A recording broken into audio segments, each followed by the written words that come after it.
Assalamualaikum warahmatullahi wabarakatuh. Waalaikumsalam warahmatullahi wabarakatuh. Selamat pagi. Selamat pagi. Oke, bagaimana Ibu kabarnya pagi-pagi hari ini? Baik. Sebelumnya, izinkan saya untuk memperkenalkan diri ya Ibu. Saya Amanda Filosof Putri. Saya adalah mahasiswa keperawatan dari Universitas Sudari. Tujuannya di sini saya akan melakukan konseling KB atau keluarga berencana kepada ibu sekalian. Untuk waktunya kurang lebih 10-15 menit. Apakah Ibu berkenan? Oke. Sebelumnya boleh saya tahu terlebih dahulu Ibu siapa? Ibu Naila. Ibu Naila. Oke, untuk Ibu? Saya Ibu Tasya. Saya mau mengenal diri saya. Berarti yang akan saya berikan konseling KB adalah Ibu Naila ya Ibu ya? Boleh saya sedikit mengajukan pertanyaan kepada Ibu? Untuk saat ini Ibu apakah sudah memiliki anak? Sudah. Kalau boleh tahu berapa? 2. Oke. Di sini saya membawakan judul konseling KB yaitu drop KB ya Ibu. Kita langsung saja ke definisi drop KB. Untuk definisi drop KB secara ringkas itu langsung saya berikan contoh ya Ibu ya. Misal Ibu menggunakan KB IUD. Nah, untuk pemakaian IUD secara power itu kan selama 3 sampai 8 tahun. Nah, Ibu itu masih 5 tahun pemakaian, tapi Ibu langsung menghentikan pemakaian KB IUD itu secara tiba-tiba dan tidak melanjutkan. Itu adalah definisi drop KB. Oke. Untuk dampak jika Ibu melakukan drop KB, di sini ada terjadi kehamilan yang tidak direncanakan ya Ibu ya. Juga bisa menyebabkan jarak kehamilan yang terlalu dekat. Itu bisa meningkatkan jumlah penduduk yang berdampak pada kesejahteraan dan kualitas hidup masyarakat. Yang selanjutnya di sini ada risiko kesehatan ibu dan anak. Untuk drop KB itu dapat beresiko pada kesehatan ibu maupun anak ibu.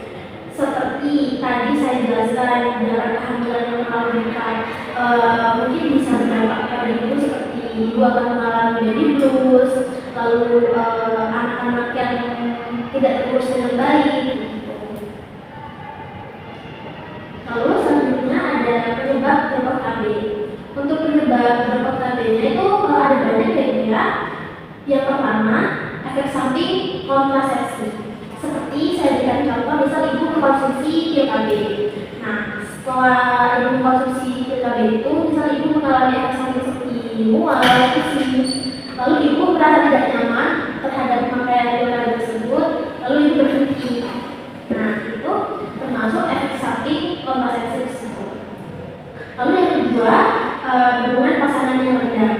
Jadi di sini dukungan dari suami ibu itu sangat penting ya. Nanti bisa disampaikan kepada suami ibu bahwa semua keputusan yang diambil oleh ibu dalam penggunaan KB perlu dipikirkan secara matang. Oke. Yang selanjutnya keluarga pengetahuan. Disinilah peran tenaga kesehatan yang sebenarnya itu. Jadi kita sebagai tenaga kesehatan kita harus mengedukasi ibu sebelum dan sesudah memakai KB terkait efek sampingnya, terkait jenis-jenisnya, manfaatnya apa saja. Lalu penyebab drop yang terakhir itu adalah akses layanan yang terbatas. Untuk di sekitar rumah ibu apakah terdapat puskesmas, klinik atau pustu ibu? Ada.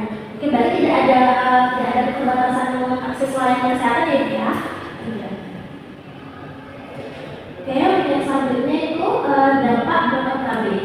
Untuk dampaknya seperti yang sudah saya tadi sampaikan sedikit ya Ibu, bisa menyebabkan kehamilan yang tidak terencana, lalu menyebabkan jarak kehamilan yang terlalu dekat, dan juga berisiko komplikasi pada ibu.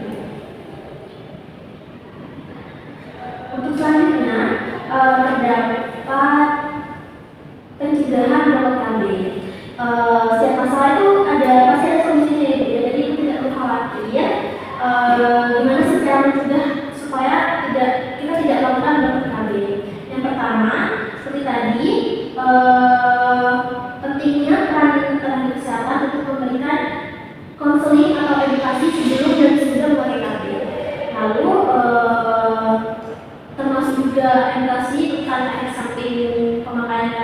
tadi mual, pusing, atau mengalami pendarahan.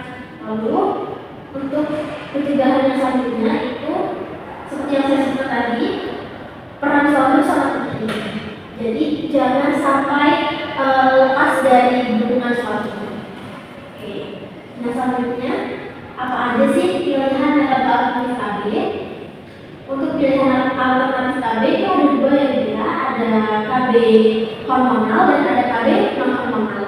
Untuk KB hormonal sendiri itu ada PKB, ada sub KB, implan, dan XN15 vagina.